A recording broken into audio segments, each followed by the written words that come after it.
Assalamualaikum warahmatullahi wabarakatuh. Ini kita masuk pertemuan ke-9 ya, atau pertemuan ke-10 mata kuliah hukum internasional dengan materi isu hak asasi manusia dalam hukum internasional. Ya, mencakup isu hak asasi manusia ini memang terlalu banyak pembahasan di dunia internasional, terutama negara-negara yang berperang atau penjajahan seperti di Palestina, Afghanistan, Timur Tengah, Lebanon, Suriah dan segala macamnya. Ya, itu cukup banyak. Bahkan yang di Suriah juga cukup banyak. Ya, yang ISIS dibilang sebagai penjajah ternyata hanya pengalihan isu untuk mengaburkan penjajahan di tanah Suriah. Ya, karena ternyata banyak isu yang berkembang, ya bukan pasti nih ya, bahwa ISIS itu adalah bentukan Amerika Serikat, ya, bukan kelompok teroris umat Islam, bukan. Bentukan dari Amerika Serikat. Kabarnya benar tidaknya itu nggak bisa kita pastikan. Nah, karena kalau kita membahas di dalam kuliah, ya tetap isu pun tetap kita sampaikan, karena kita membahas masalah hukum internasional. Ya, hak asasi manusia ini telah lama menjadi perdebatan di dunia internasional dari masa ke masa. Ya, makanya hak asasi manusia ini menjadi pokok bahasan dalam berbagai bidang ilmu di prodi-prodi di universitas di Indonesia. Ya, bukan hanya di hukum, di sosial politik, di beberapa di prodi kriminologi, ya. Ada prodi kriminologi, kalau kalian lihat di UI daftar prodinya ada itu kriminologi. Jadi kriminologi itu juga program studi. Kalau kita di sini kriminologi itu mata kuliah. Ya, kalau di sana ada program studi. Sama kayak sosiologi, kalian di sini sosiologi sebagai mata kuliah, di UI di USU ada fakultas sosiologi. Ya, itu program studi. Ya, samalah 11-12 juga dengan kalian pendidikan agama Islam, ada prodi fakultas agama Islam.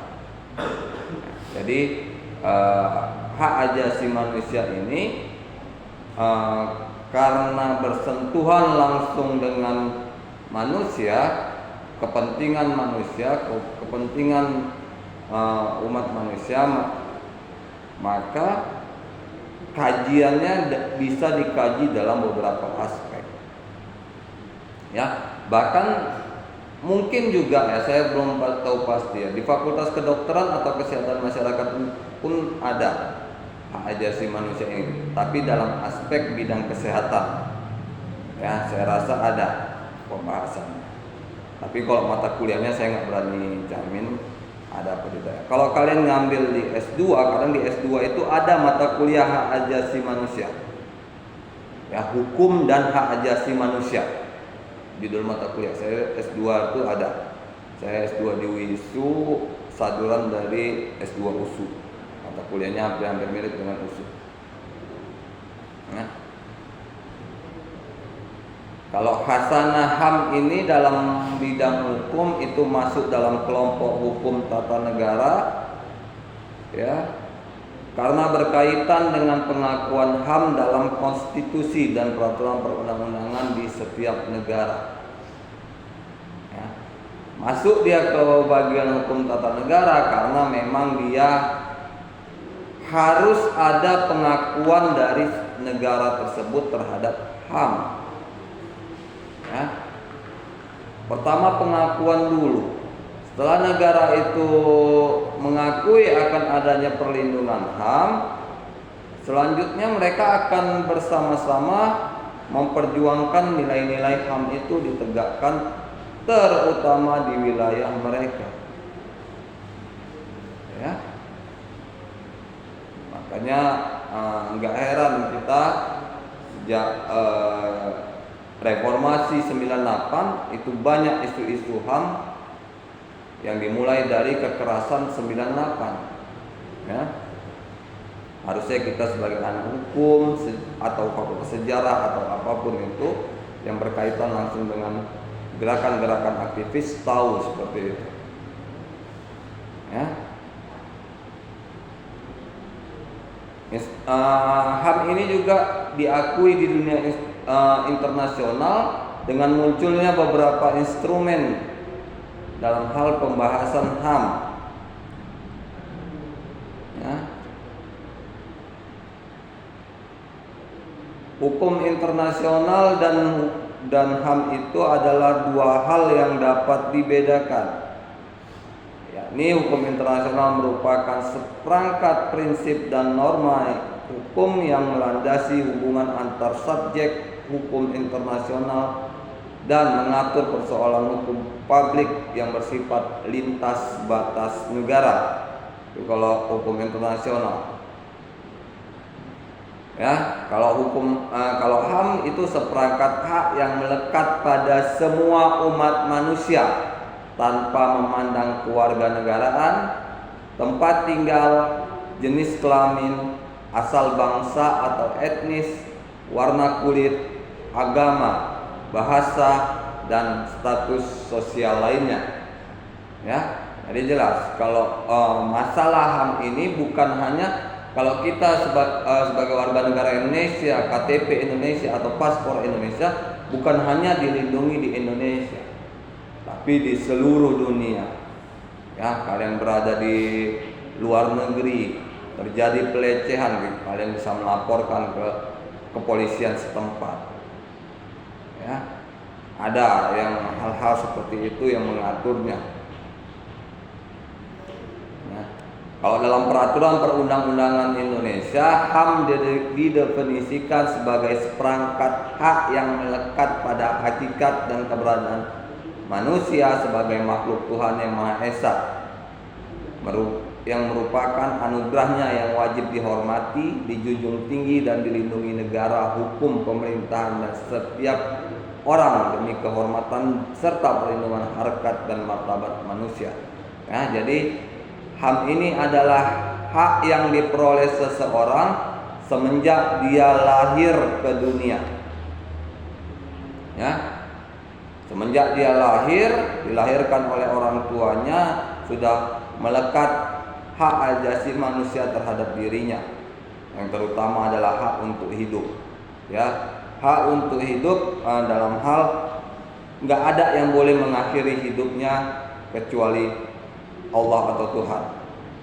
Ya, makanya tidak dibenarkan adanya pengguguran.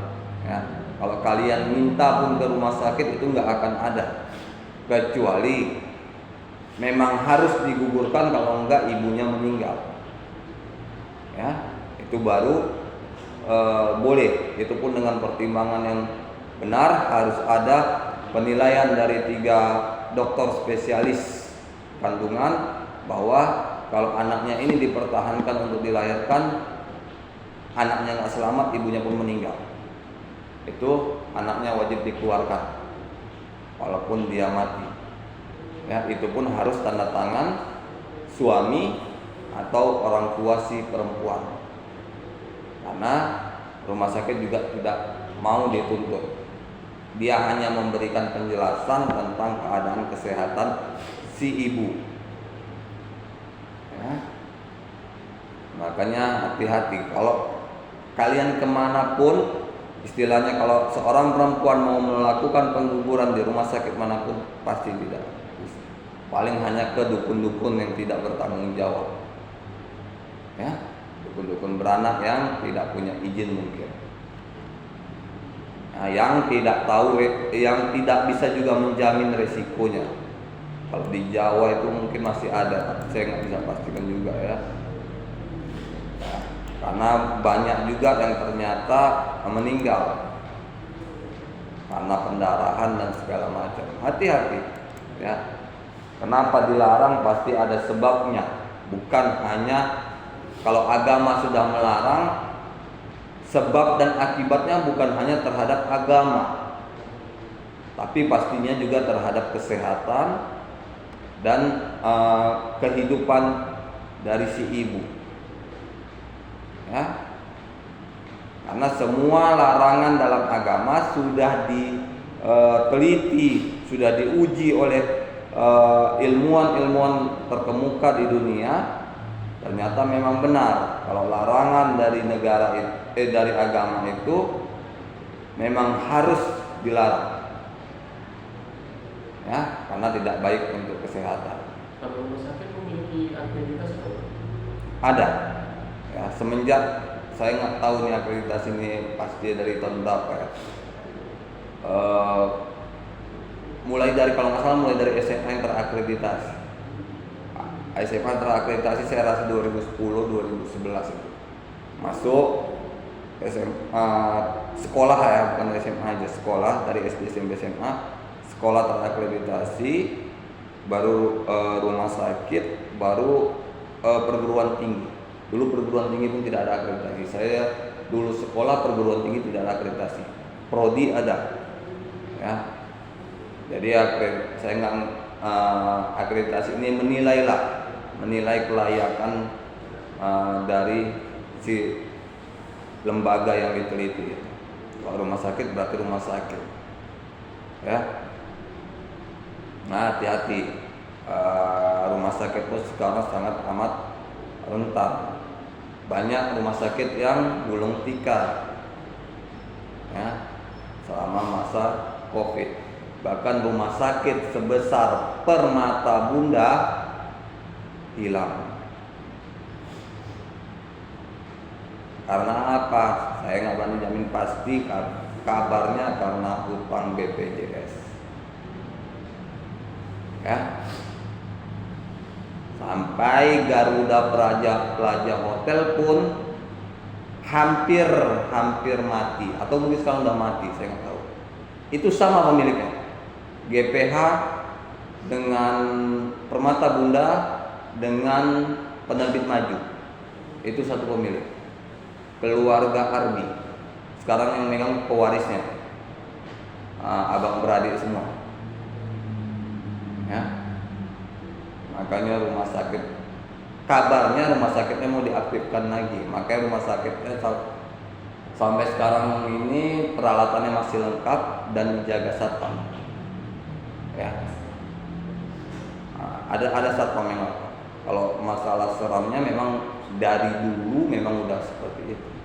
Yang kan ada tuh vlog yang mewawancarai perawat, ya memang mereka kalau kerja itu makan di ruang anak itu selalu ada gangguan,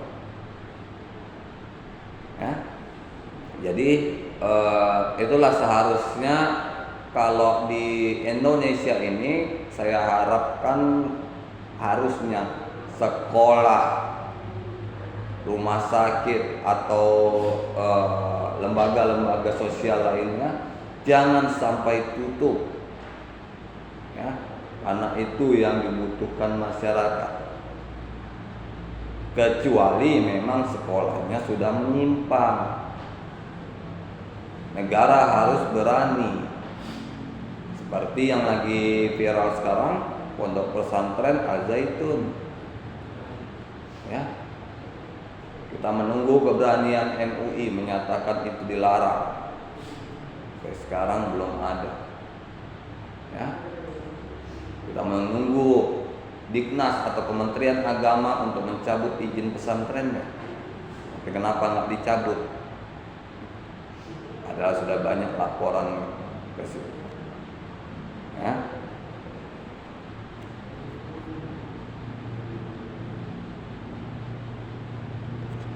Ya, konteks hubungan HAM dan hukum internasional dapat terhubung dari fenomena globalisasi. Ya, jadi perlindungan HAM itu dapat terkait juga dengan fenomena globalisasi pada saat ini. Lihat sekarang pelecehan dari media sosial. Dulu enak saja, ya. Mohon maaf, dulu waktu saya kuliah nggak senang sama pemerintahan presiden, ya komentar aja di Facebook. Saya bilang mohon maaf Bapak SBY A, Bapak SBY B. Waktu itu beliau presiden, nggak ada ditangkap kami. Ya, sekarang gara-gara undang-undang ITE berat semua. Kita mau komentar di media sosial pun agak sangat harus hati-hati. Ya. Nah, kalau menyinggung misalnya udah penghinaan, pencemaran nama baik, ya. Perlindungan HAM juga melindungi nama baik, ya, merusak nama baik.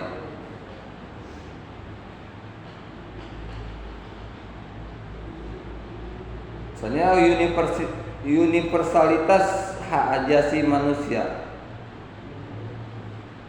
ya.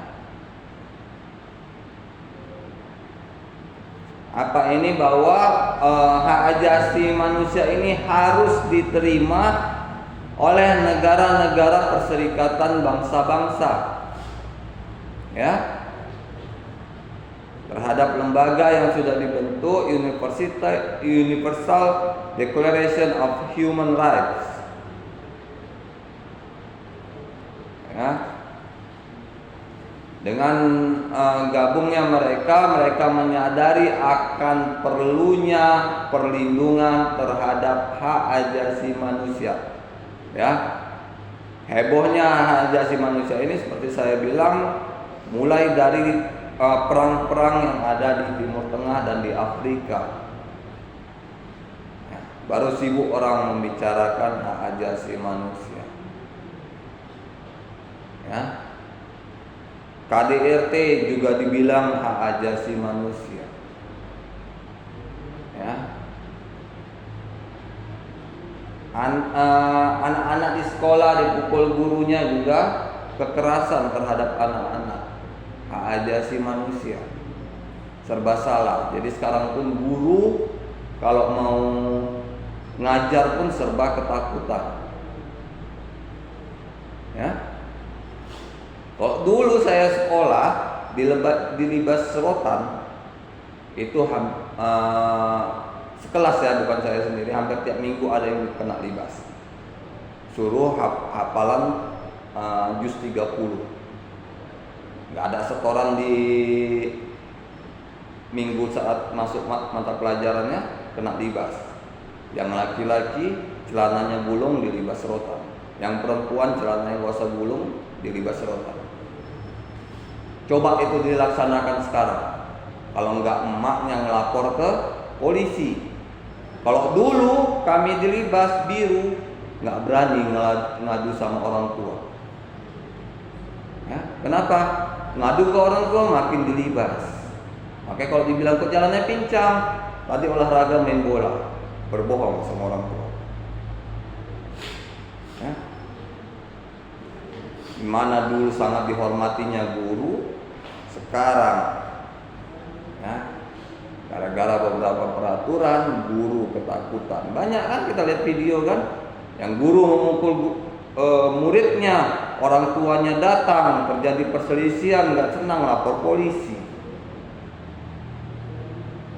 Ya, gimana sekarang generasi muda mau menjadi guru?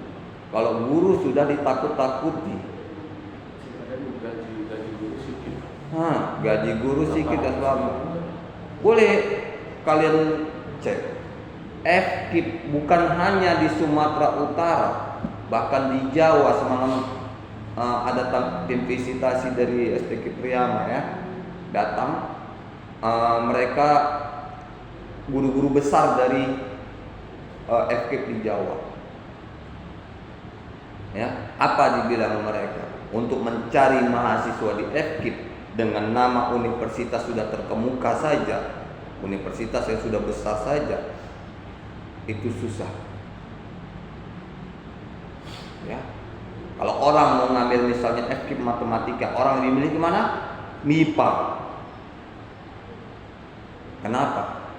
Nggak tahu saya pastinya apa, karena dibilang orang itu kalau di MIPA bisa jadi guru, juga bisa jadi peneliti. Tapi kalau di FKIP matematika bisa jadi guru, tak bisa jadi peneliti.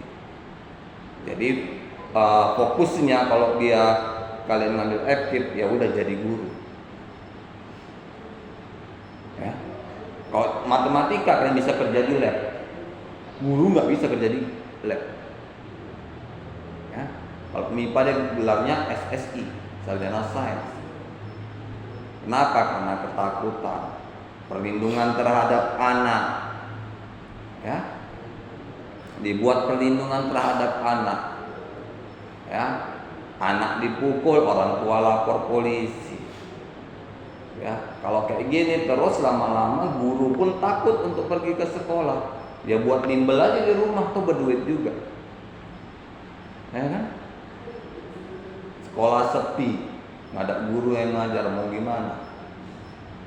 Tapi kalau di Medan saya belum ada dengar ya. Tapi kalau ada dengar kan boleh nanti klarifikasi. Tapi di Jawa memang sudah heboh itu yang orang tua melaporkan muridnya. Kalau untuk pakaian banyak perempuan gitu ya. Kok anak-anak SMA itu sekarang perempuan pakaian kita gitu. Dulu kok zaman saya tuh digunting. Iya. Dulu saya SMA, perempuannya pakai celana. Oh, enggak. Sekolah Islam. Enggak, sekolah Islam celana, tapi longgar. Ya, kalau kalian bilang itu macam celana kebesaran. Ya. Enggak, dulu enggak rok. Sekarang pun kayaknya enggak rok. Karena enggak boleh rok. Rok juga sangat berbahaya bagi perempuan. Ya. Pakai celana panjang. Celananya goyang, nggak membentuk. Baju kalau istilahnya membentuk atau ngepas itu disuruh pulang, nggak boleh sekolah. Memang betul-betul perguruan Islam Al-Ulum yang di Jalan Cemara ya, bukan yang di Jalan Kuasa. Apa dulu? Al-Ulum yang di Jalan Cemara. MTS. SMP, SMA, MDW, MDA, MDW saya tamat, MDA, MDW tamat, SMP, SMA saya tamat ya lulus. Ya, itu pelajaran agamanya luar biasa. Saya ingat dulu guru Al-Quran kami sama dengan guru bahasa Indonesia itu almarhum Pak Lian. Ya, nggak nyetor hafalan, libas. Itu biru, asli biru. Libasnya betul-betul, bukan libas pelang gini, libas kuat. Ya, nggak berani. Kayak mana pun nggak berani melapor ke orang tua. Makin kita melapor, makin dilibas. Sekarang pemikiran orang tua sudah semakin berubah. Anak yang ngelapor dipukul guru, gurunya disalahkan, bukan nyalahkan anaknya yang malas. Ya kan? Kan nggak mungkin guru memukul tanpa sebab. Ya, itu namanya gurunya udah gila. Tiba-tiba dipukulnya anak muridnya, anak muridnya nggak ada salah, dipukulnya anak muridnya. Nah itu suruh periksakan ke rumah sakit jiwa gurunya kalau kayak gitu. Kalau menurut bapak gimana? Kalau anak bapak sekolah? Nggak masalah. Kalau anak saya sekolah, masuk sekolah dipukul gurunya, dia ngadu, saya pukul lagi. Karena itu didikan dulu dari nenek sama orang tua saya. Emang harus gitu. Kalau enggak, lihat anak-anak sekarang manja. Lihat hasil didikan selama 5-10 tahun yang belakangan ini. Lihat anak-anak sekarang, enggak ada sopan santunnya lagi. Ya. Anak-anak ada orang tua lagi cerita gini, anak-anak itu asik lari-larian, mondar-mandir di depan orang tua ya. Gak ada lagi sopan santunnya. Kalau dulu kami jalan di depan orang tua lagi ngomong, itu membungkukkan badan. Ya. Kalau naik kereta masuk gang ada orang tua duduk lagi bercerita, itu matikan keretanya, sorong. Sekarang enggak, makin digas. Bahkan saya aneh, ada saya masuk satu gang, ada orang tua lagi ngomong, saya matikan kereta, saya dorong. Ada anak gadis itu, kenapa bang mogok, dibantu dorong. Dia tanya sama guru agama, ya kenapa saya kayak gini enggak? Saya bilang gitu. Ya, itu gang sebelah rumah saya juga, gang sebelah gang saya. Anak gadis SMA itu kalau nggak salah saya. Nggak ada lagi pendidikan etikanya. Dibantunya saya nyorong kereta, pikirannya mogok. Tanya sama guru agama, muda kenapa saya dorong ketika kita lewat di depan orang tua. Ya, jangan hilangkan hal-hal seperti itu, pendidikan budi pekerti, tingkah laku.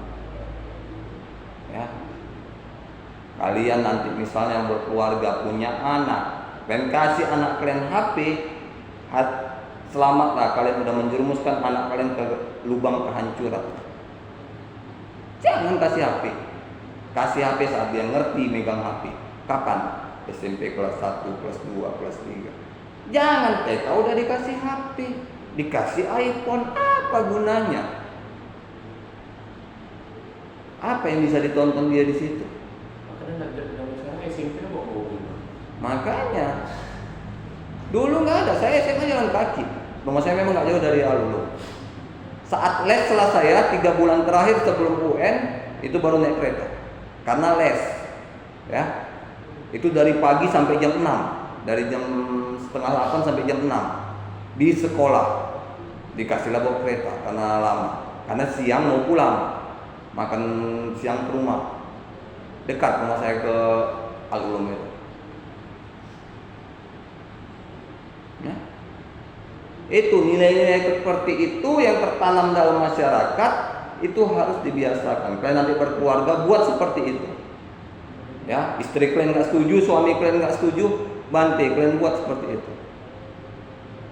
Ya, kalau perlu kalian bertengkar dengan suami atau istri, bertengkar demi kebaikan anak. Ya, kalian rasakan sendiri, kalian lihat di sekitar tempat tinggal kalian aja, ada nggak lagi anak-anak umur 5 tahun, 10 tahun ke bawah itu ada nggak sopan santunnya lagi? Nggak ada. Manggil yang lebih besar aja kau aku. Ya.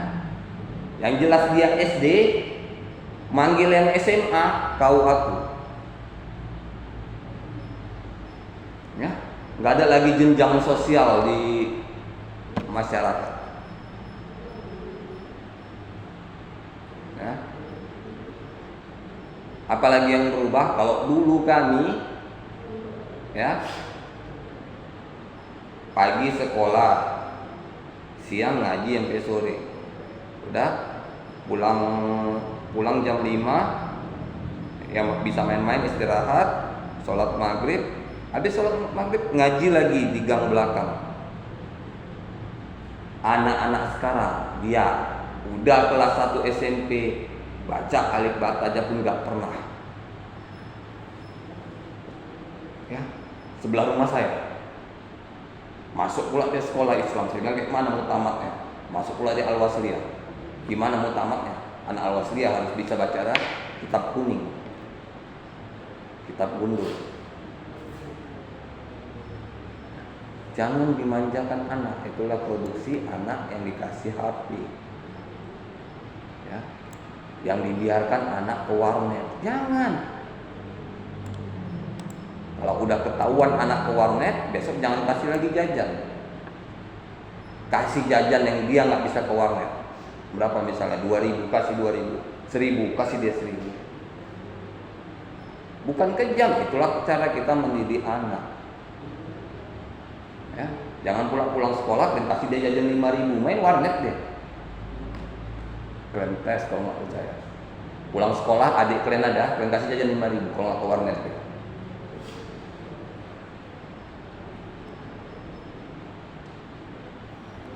Ya. Selanjutnya di perkembangan instrumen internasional di bidang hak asasi manusia.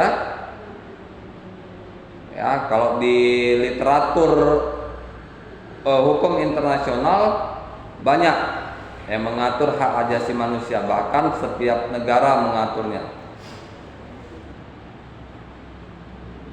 Ya, kalau yang dari produk Majelis Umum PBB itu ada Universal Declaration of Human Rights atau UDHR. Ya.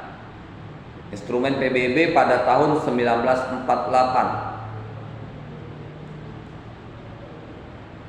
Apa ini sebenarnya? Walaupun ini bentuknya sebagai suatu peraturan, tapi pada dasarnya ini adalah perjanjian. Tetapi perjanjian ini mendapat pengakuan dari negara-negara lain peserta PBB.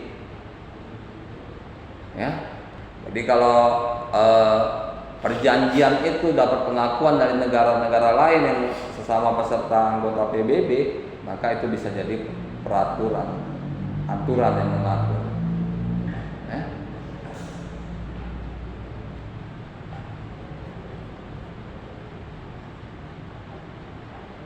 Kalau instrumen HAM di ranah regional juga perlu menjadi perhatian. Yang pertama, instrumen HAM di Eropa selama ini dipandang sebagai model yang dirujuk oleh negara regional lainnya. Biasanya itu dari Amerika, ya, karena Eropa, Amerika selalu keterkaitan. Jadi apa yang ditetapkan di Amerika itu yang berlaku di Eropa. Ya, mirip-mirip, cuma paling dirubah sikit-sikit. Banyak aturan yang seperti itu. Kalau ASEAN merupakan organisasi internasional regional yang melakukan regionalisasi dalam HAM di kawasan Asia Tenggara yang selaras dengan hukum internasional. Ya. Jadi tetap negara-negara ASEAN juga bikin aturan yang sesuai dengan apa yang ditetapkan PBB masalah tentang hukum internasional hak asasi manusia ini. Ya. Kenapa? Kalau tidak dibuat, pastinya nanti warga akan komentar lagi, demo lagi. Ya. Kalau negara kita lihat aman-aman aja, lihat negara-negara yang lainnya. Kalau kita sebagai mahasiswa, kita nggak bisa hanya sebatas melihat negara kita saja, tapi tetap dia negara lain. Ya, seperti di Rohingya, ya, tidak ada lagi kebebasan, mereka ditindas, bahkan mau dibumi hanguskan. Ya. Mereka mengakui, negaranya mengakui, tapi juga ingin melakukan pemusnahan etnis. Ya. Kalau kita lihat sejarah pemusnahan etnis yang paling tercatat dalam sejarah itu nih Nazi di Jerman. Asli, bahkan ada filmnya. Ya, ada beberapa tempat di Jerman yang dibilang angker karena terjadi pembantaian Nazi di sana. Ya, ada filmnya. Saya lihat saya biasa pakai MNC sekaligus dengan TV-nya, WiFi dan TV-nya itu ada filmnya di Trill. Banyak film-film yang mendidik di situ, sejarah. Ya. Kita lihat, kita ambil yang masuk akal, kita ambil yang terlalu mengada-ngada aja, nggak usah. Ya.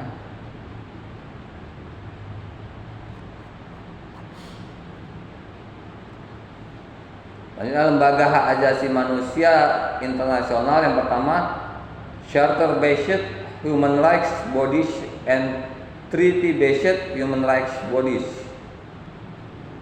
Pembentukan instrumen HAM internasional sebagaimana telah dipaparkan juga melalui institusi HAM, di mana Charter-Based Human Rights Bodies merupakan bagian yang dibentuk melalui resolusi yang dikeluarkan oleh organ utama Perserikatan PBB yang diberikan kewenangan berdasarkan piagam PBB.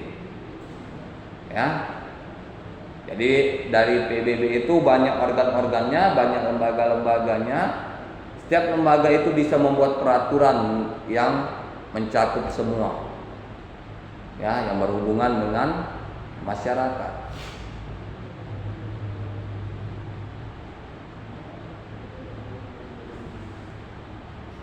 Ya, jadi perlindungan terhadap badan ini, ya, Charter-Based Human Rights Bodies berarti perlindungan hukum terhadap tubuh atau badan, ya, dipresentasikan oleh Dewan Keamanan HAM PBB beserta lembaga di bawahnya, termasuk Review Working Group and Advisor Committee, ya. Jadi banyak resolusi-resolusi ini yang mengatur tentang HAM. Bagaimana HAM ini dipandang sangat perlu untuk dilindungi. Jadi manusia itu dari ujung rambut sampai kaki dilindungi kalau dalam HAM, ya, kecuali termasuk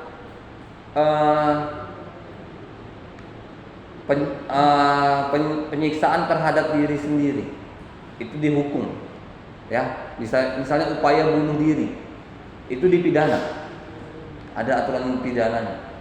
Upaya bunuh diri yang gagal, ya, kalau bunuh diri yang berhasil pasti dia meninggal, nggak akan dihukum.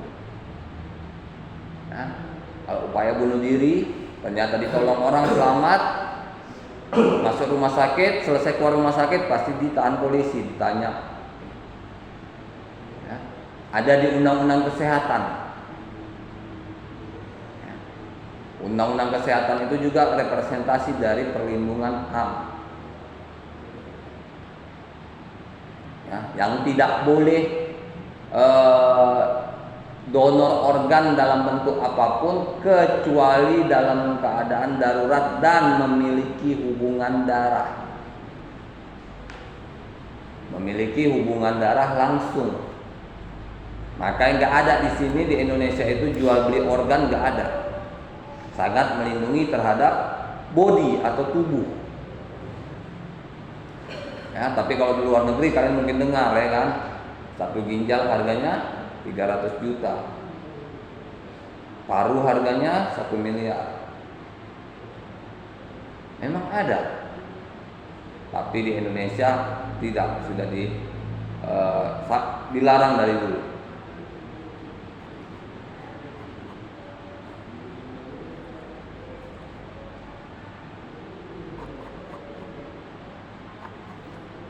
Ya, ada komite pengadilan HAM regional. Jadi di HAM ini juga ada pengadilan-pengadilannya. Pengadilan regional, pengadilan internasionalnya tetap ada dibuat. Ya. Bagaimana yang Artu yang heboh dengan pembunuhan aktivis HAM Munir, ya. Yang heboh mau diadili di mana? Karena meninggalnya di wilayah udara, perbatasan negara. Ya. Karena hukum kita mengatur lokus delikti, tempat kejadian. Di mana tempat kejadiannya, disitulah diadili di sidang. Hukum pidana, hukum perdata saya rasa sama. Ya, di mana kejadiannya disitulah harus diakhiri. Contoh misalnya pernikahan di kota A, misalnya kalian menikah, ya, setelah berapa tahun pindah ke kota Z, jauh. Ya kalau mau bercerai balik lagi ke kota A. Nggak bisa kalian ke kota manapun kalian nggak bisa, karena pencatatan administrasi kan cuma ada di Medan misalnya. Ya, itulah yang dibilang juga sebagai perceraian dipersulit. Ya, kalau dalam hukum acara pidana itu, tahun lalu saya ngajar hukum acara pidana, tahun ini saya nggak dapat. Itu perceraian memang dipersulit. Itu misalnya saya gitu Pak, saya orang Medan nikah sama kayak orang Bandung, Jakarta, itu perceraiannya gimana? Di mana nikahnya? Oh, itu. Kalau nikahnya di Jakarta, ya di Jakarta. Kalian tercatat di KUA mana? Di Kementerian Agama mana? Departemen Agama mana? Ya, di mana kalian melakukan akad di situ. Kalau kalian melakukannya di luar negeri, di Jakarta. Ya, saya tahun lalu ngajar hukum acara pidana, makanya saya tahu. Ya, kalau kalian melakukan akad nikahnya di luar negeri, Malaysia, Singapura, Brunei, tadi Thailand, tadi mana, terserah kalian. Kalau terjadi perceraian Jakarta, ya, kalian tunjukkan bukti-bukti kalian pernikahan di luar negerinya. Ada juga aturan internasional tentang hak ajasi manusia. Ada yang mengatur tentang amnesti internasional. Ya. Ini banyak amnesti internasional ini yang pengampunan terhadap para terpidana. Ya. Banyak yang kalau kita di hukum kita pun yang memang diampuni adalah yang tidak berhubungan langsung dengan kejahatan terhadap manusia. Ya. Maka saya sebenarnya sangat setuju dengan pendapat Pak Mahfud MD yang bilang terbukti korupsi, miskinkan, habiskan hartanya, selesai. Jangan kasih kesempatan lagi dia masuk pemerintah, selesai. Saya setuju seperti itu. Gak usah, itu udah menghukum dia mati secara perlahan. Ya, dia udah nggak bisa kerja lagi, hartanya habis. Kemana dia hidup? Kan? Kalau heboh kalau di Indonesia kan kalau hukuman mati ini heboh kali. Lihat kalau kita bilang betapa kejamnya Korea Utara, bahkan masih saudaranya, pamannya korupsi, diajak jalan-jalan ternyata lantainya terbuka, kolam piranha, selesai. Ada tuh videonya. Ya. Dia cuma jalan-jalan biasa, dikawal oleh pasukan pengamanan, tiba-tiba di satu titik lantainya terbuka, bawahnya piranha. Dari itu ada undang-undang mengatur? Korea Utara bebas. Kita nggak tahu peraturan yang berlaku di Korea Utara. Ya, tergantung masing-masing negara. Korban dalam keadaan sadar, dalam keadaan tiba-tiba dimasukkan ke situ. Iya. Ada videonya, mencari aja di YouTube ada. Cina pun koruptor hukuman mati. Ya, makanya Cina maju dan berkembang. Ya. Cina merupakan kiblat kedua setelah Amerika.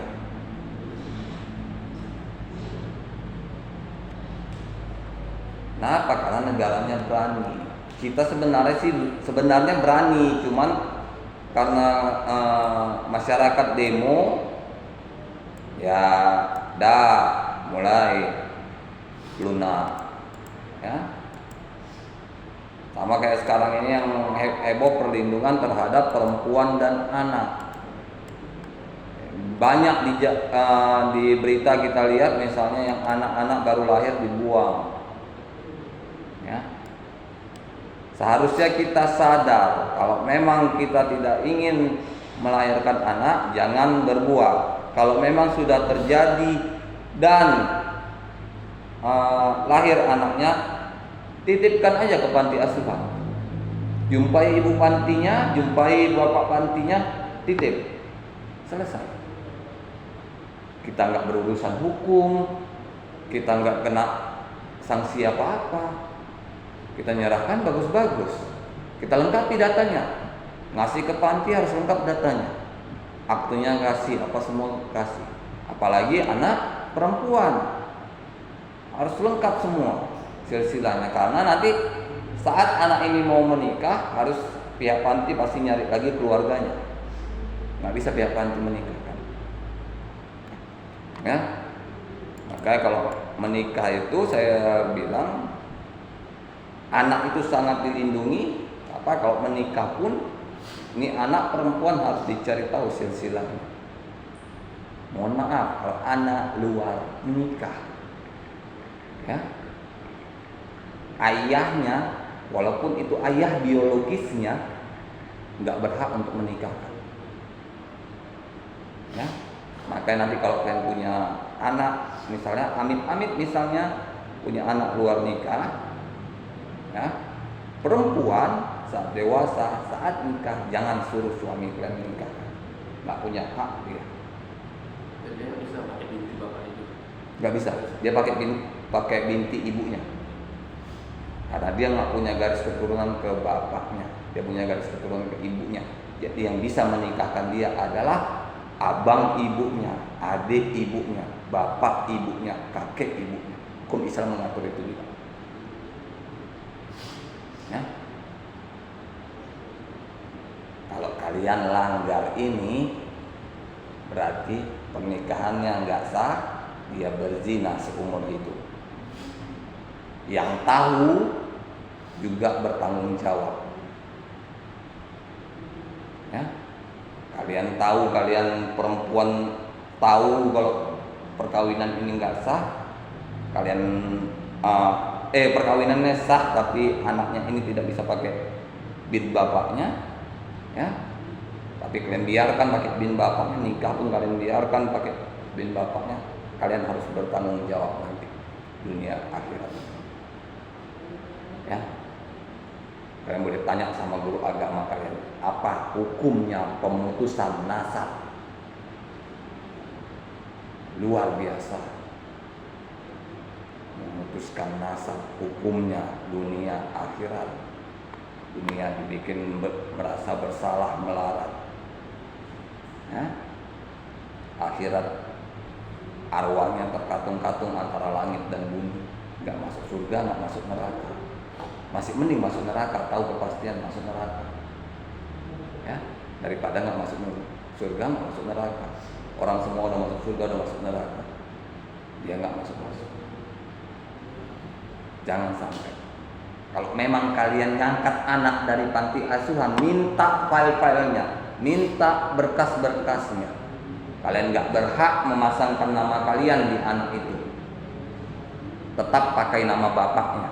Setahu saya kalau berangkat anak dari panti asuhan memang harus ada, nggak boleh memutuskan hubungan antara orang tua kandung sama orang tua. Kadang kan ada yang orang-orang kaya ini udah diangkatnya, oke lah selama setahun dia taat. Dan tahun kedua dia pakai nama orang tua. Jangan, itu sama dengan kalian memutuskan nasab. Itu dilindungi. Nah, dalam pertemuan kita hari ini, lebih dan kurang saya mohon maaf. Kita ketemu lagi di minggu yang akan datang. Assalamualaikum warahmatullahi wabarakatuh.